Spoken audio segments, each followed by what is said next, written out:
ये आकाशवाणी रायपुर है। प्रादेशिक समाचार बुलेटिन के साथ मैं दीप्ति चंद्रा।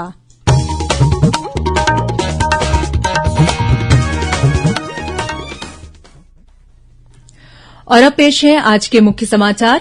गुजरात और हिमाचल प्रदेश विधानसभा चुनाव के साथ ही भानुप्रतापपुर विधानसभा उपचुनाव के लिए कल होगी वोटों की गिनती। सुबह 8 बजे से शुरू हो जाएगी मतगणना। दोपहर तक परिणाम आने की उम्मीद। संसद का शीतकालीन सत्र आज से शुरू हो गया है। प्रधानमंत्री ने राजनीतिक दलों से आग्रह किया कि वे संसद के सत्र को अधिक उपयोगी बनाने के लिए सामूहिक प्रयास करें। देशभर में आज सशस्त्र सेना झंडा दिवस मनाया जा रहा है। राज्यपाल ने राजभवन में आयोजित कार्यक्रम में भूतपूर्व सैनिकों और शहीदों के परिजनों को सम्मानित कर सहायता राशि प्रदान की। और बंगाल की खाड़ी में चक्रवाती तूफान के कारण अगले कुछ दिनों में छत्तीसगढ़ के कुछ स्थानों पर हो सकती है बारिश। अब समाचार विस्तार से। गुजरात और हिमाचल प्रदेश विधानसभा चुनावों के तहत कल मतगणना की जाएगी। इसके साथ ही कल उत्तर प्रदेश में मैनपुरी लोकसभा सीट और 5 राज्यों में 6 विधानसभा सीटों के उपचुनाव के लिए भी कल वोटों की गिनती होगी। इन विधानसभा उपचुनावों में छत्तीसगढ़ का भानुप्रतापपुर उपचुनाव भी शामिल है। भानुप्रतापपुर विधानसभा उपचुनाव के लिए कल सुबह 8 बजे से मतों की गिनती का काम शुरू होगा। निर्वाचन आयोग द्वारा मतगणना की तैयारियों को अंतिम रूप दिया जा चुका है। जिला निर्वाचन अधिकारी डॉ प्रियंका शुक्ला ने आज कांकेर में पत्रकारों से चर्चा करते हुए बताया कि मतों की गिनती कांकेर के शासकीय भानुप्रताप देव स्नातकोत्तर महाविद्यालय में होगी। मतगणना 19 राउंड में पूरी होगी और इसके लिए 14 टेबल लगाई गई है। डाक मतपत्रों की गिनती के लिए अलग से टेबल होगी। प्रत्येक टेबल के पास एक गणना एजेंट की बैठने की व्यवस्था की गई है। सबसे पहले डाक मतपत्रों की गिनती की जाएगी। इसके बाद ईवीएम मशीनों में दर्ज मतों की गिनती होगी। मतगणना हॉल में आरओ और एआरओ के अलावा किसी भी व्यक्ति को मोबाइल फोन ले जाने की अनुमति नहीं होगी।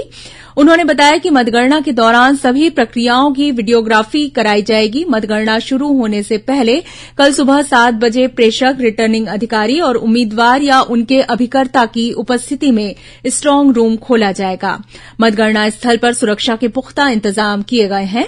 परिणाम दोपहर करीब 2 बजे तक आने की उम्मीद है। गौरतलब है कि भानुप्रतापपुर विधानसभा उपचुनाव के लिए 5 दिसंबर को वोट डाले गए थे। यहां पर करीब 72% मतदान हुआ था।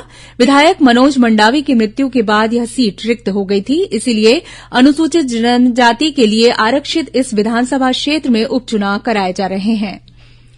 संसद का शीतकालीन सत्र आज से शुरू हो गया है। सत्र के पहले दिन संसद परिसर में आज मीडिया से चर्चा करते हुए प्रधानमंत्री नरेंद्र मोदी ने सभी राजनीतिक दलों से आग्रह किया कि वे संसद के शीतकालीन सत्र को अधिक उपयोगी बनाने के लिए सामूहिक प्रयास करें।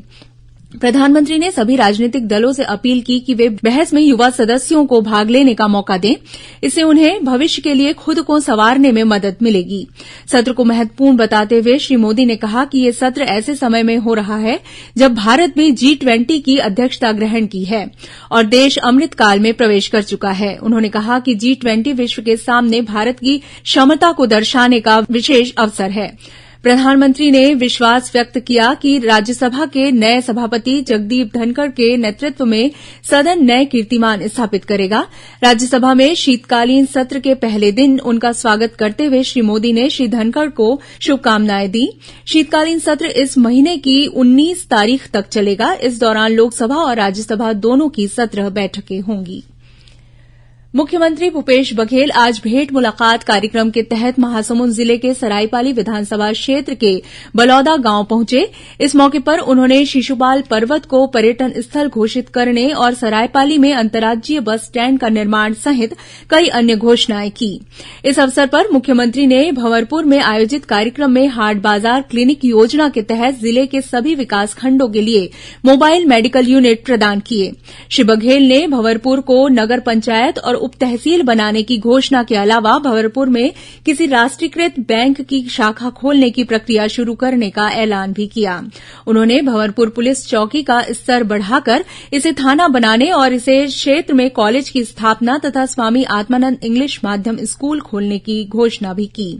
भेंट मुलाकात कार्यक्रम के दौरान मुख्यमंत्री ने गरियाबंद जिले के लिए 219 करोड़ रुपए से अधिक के करीब 450 विकास कार्यों का भूमि पूजन और शिलान्यास किया। भाजपा के राष्ट्रीय पदाधिकारियों की 2 दिवसीय बैठक दिल्ली में हुई। इसमें छत्तीसगढ़ से पार्टी के प्रदेश अध्यक्ष अरुण साव, राष्ट्रीय उपाध्यक्ष डॉक्टर रमन सिंह और संगठन महामंत्री पवन साय शामिल हुए। इस बैठक में प्रदेश अध्यक्ष श्री साव ने राज्य में कांग्रेस सरकार के खिलाफ हुए आंदोलनों की जानकारी दी। उन्होंने छत्तीसगढ़ में संगठन स्तर पर चल रहे कार्यों और गतिविधियों से भी भाजपा के राष्ट्रीय पदाधिकारियों को अवगत कराया। बैठक में लोकसभा प्रवास और मन की बात जैसे विषयों पर भी चर्चा हुई। बैठक का उद्घाटन प्रधानमंत्री नरेन्द्र मोदी और राष्ट्रीय अध्यक्ष जेपी नड्डा ने किया था।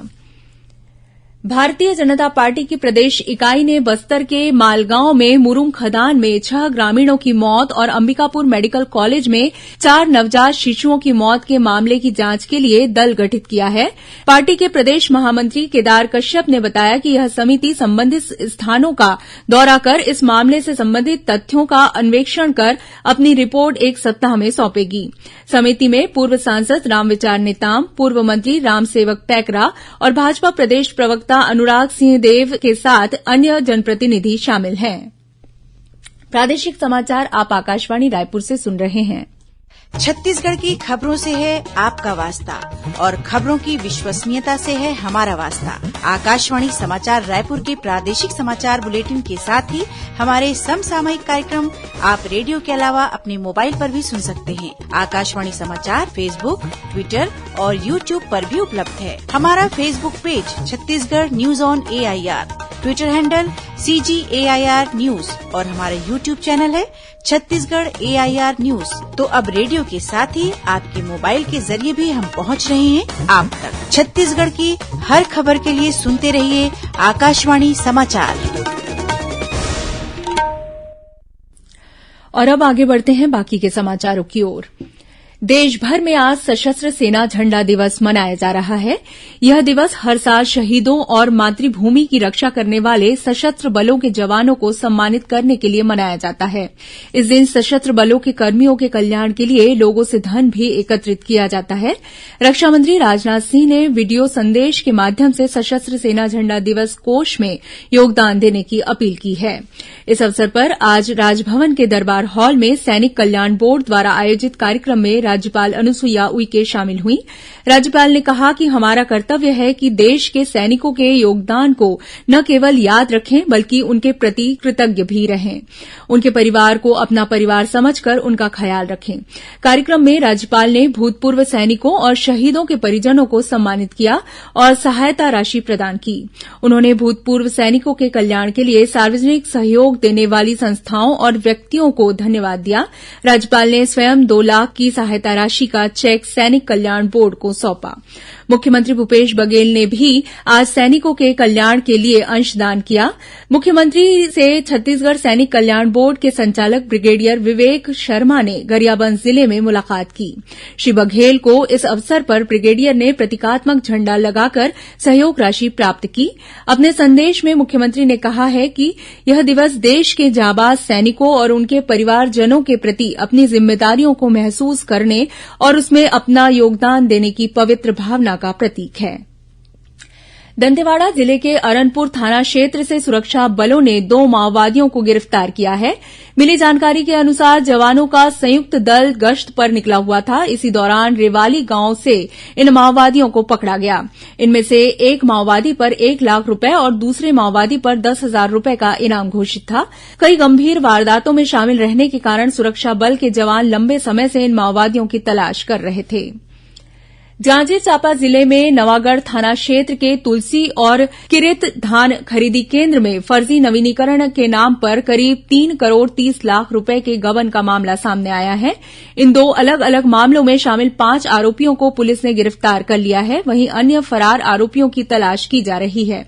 जिला कलेक्टर तारण प्रकाश सिन्हा ने धान खरीदी में लापरवाही और अनियमितता की शिकायतों पर 33 कर्मचारियों को खरीदी कार्य से अलग कर दिया है। वहीं 42 कर्मचारियों का स्थान परिवर्तित कर दिया गया है। और अब पेश है मौसम का हाल।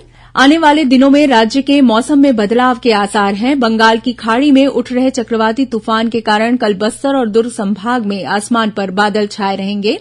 आने वाले दिनों में इसका विस्तार पूरे प्रदेश में हो सकता है। इसके प्रभाव से 10 दिसंबर को राज्य के कुछ स्थानों पर हल्की से मध्यम बारिश हो सकती है। दक्षिण इलाके में तेज बारिश की संभावना जताई गई है।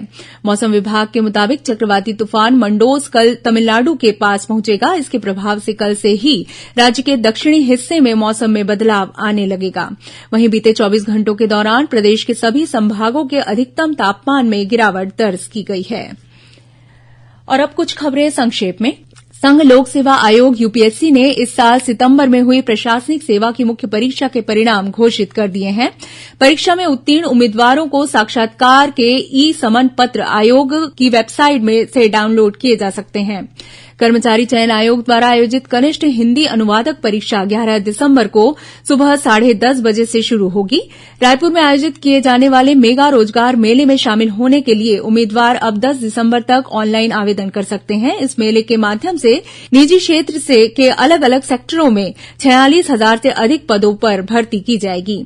भारत रत्न डॉक्टर बाबा साहेब भीमराव अंबेडकर के महापरिनिर्वाण दिवस पर अंतर्राष्ट्रीय स्तर पर चलाई गई मुहिम के तहत भिलाई में भी बीएसएफ के जवानों ने रक्तदान किया। गरियाबंद नगर पालिका उपाध्यक्ष पद के लिए लाए गए अविश्वास प्रस्ताव के निरीक्षण के लिए भाजपा नेता संजय श्रीवास्तव को पर्यवेक्षक नियुक्त किया गया है।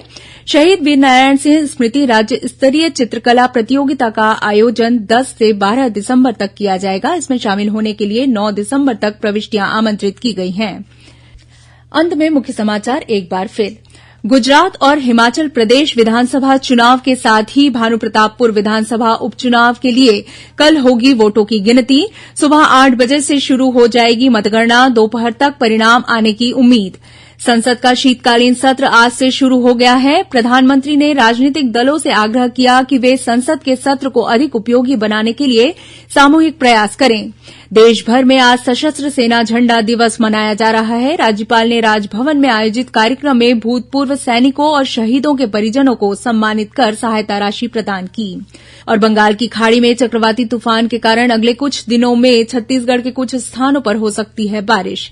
इसी के साथ प्रादेशिक समाचार बुलेटिन समाप्त हुआ। नमस्कार।